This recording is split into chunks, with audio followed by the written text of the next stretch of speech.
మీ business ఏదైనా మీ ఊర్లో promotion చేయాలంటే అది సుమన్ టీవీతోనే సాధ్యం. ఇప్పుడే సంప్రదించండి.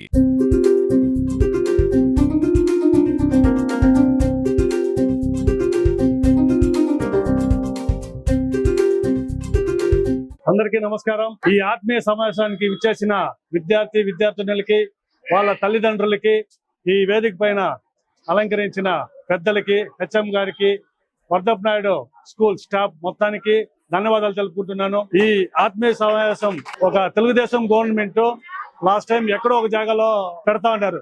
ఈసారి ప్రతి ఒక్క స్కూల్లో ఏర్పాటు చేసి ఆ తల్లిదండ్రుల కష్టాలు గాని, పిల్లల కష్టాలు గాని, వచ్చిన లీడర్స్ గాని, ఇక్కడ వచ్చిన పెద్దలకు గాని తెలియజేస్తే టీచర్స్ ఏదైనా తప్పు చేస్తున్నారా, లేదంటే తల్లిదండ్రుల తరపున ఏమన్నా తప్పు జరుగుతుందా అనేసి తెలపడానికే ఈ ఆత్మీయ సమావేశం చేసిన మా విద్యాశాఖ మంత్రి నారా లోకేష్ బాబుకి ధన్యవాదాలు కూడా తెలుపుకుంటున్నాను. ఇక్కడ తల్లిదండ్రులు అందరూ వచ్చారు కాబట్టి మీకు ఏదైనా సమస్యలు ఉంటే కూడా చెప్పుకోవాల్సిందిగా కోరుకుంటున్నాను.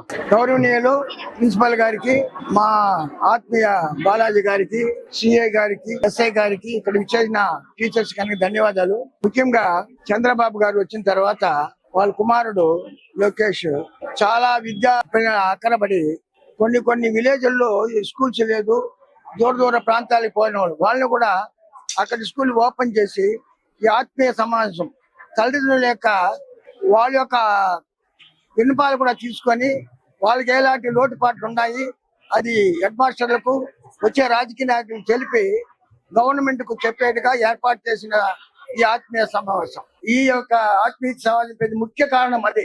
తండ్రులు, పిల్లలు, టీచర్లు ఏకగ్రీవంగా ఒకటై మన రాష్ట్రానికి, పిల్లల అభివృద్ధికి, దేశానికి ఇది సక్రమంగా జరగని ఉద్దేశంతో ఈ కార్యక్రమాన్ని స్టేట్ కూడా జరిపించినారు.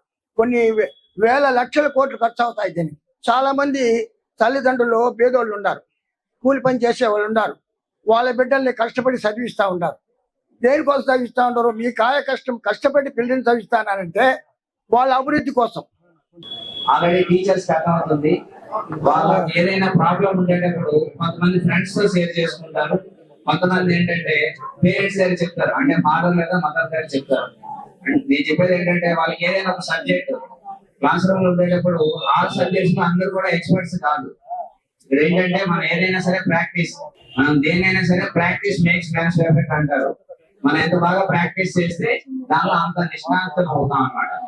అది ఏ సబ్జెక్ట్ అయినా అవనివ్వండి, ఇవాళ మ్యాథ్స్ కానీ, ఫిజిక్స్ కానీ, ఇంగ్లీష్ కానీ, అదర్ లాంగ్వేజెస్ కానీ, ఏదైనా కానివ్వండి. మీరు చూసుంటారు ఇక్కడ ఆల్రెడీ నాకు తెలిసి 10th క్లాస్ స్టూడెంట్స్ కూడా ఉండుంటారు. గతంలో 600 కి 400, అంటే ఇంతకు ముందు ప్రైవేట్ స్కూల్స్ లేనప్పుడు, అంటే ఈ మధ్య గవర్నమెంట్ స్కూల్స్ కి ఈక్వల్ గా ప్రైవేట్ స్కూల్స్ వచ్చేటప్పుడు 600 కి 400 అండ్ అబౌవ్ రావాలంటే ఉండే వాళ్ళంతా, అప్పుడు మేమంతా గవర్నమెంట్ స్కూల్స్ చదువుకునేటప్పుడు 400 ప్లస్ రావాలంటే చాలా కష్టంగా ఉండేది. కాబట్టి మనం చూడాలి ఏది మంచి ఏది చెడు అనేది మనం కూడా చెప్పాలి. టీచర్స్ చెప్తారు, వాళ్ళతో పాటుగా మనం కూడా ఇంటి దగ్గర వాళ్ళని గైడ్ చేస్తే వాళ్ళు సక్రమైన మార్గంలో ఉంటారు. ఎందుకంటే ఇప్పుడు వాళ్ళంతా కూడా ఈ ఏజ్ చాలా ఇంపార్టెంట్. వాళ్ళు ఇక్కడ ఉండే స్టూడెంట్స్ అనేది చెప్తున్నాను, మీరు 8th, 9th, 10th ఈ 3 years లో మనకి మెయిన్ ఫౌండేషన్ ఇదే. మీరు ఫర్దర్ స్టడీస్ చేయాలి అంటే సమాజ భాగస్వామ్యం అంటే ఏ రంగమైన అభివృద్ధి చెందుతుంది అని మన గౌరవ ముఖ్యమంత్రి వర్యులు ఆంధ్రప్రదేశ్ ప్రభుత్వం వారు విద్యార్థి దశలో, విద్యాశాఖలో సమాజం యొక్క పాత్రను ప్రవేశపెట్టినట్లయితే అన్ని రంగాల్లో అభివృద్ధి చెందుతుంది అనే సదుద్దేశంతో సమాజాన్ని విద్యారంగాన్ని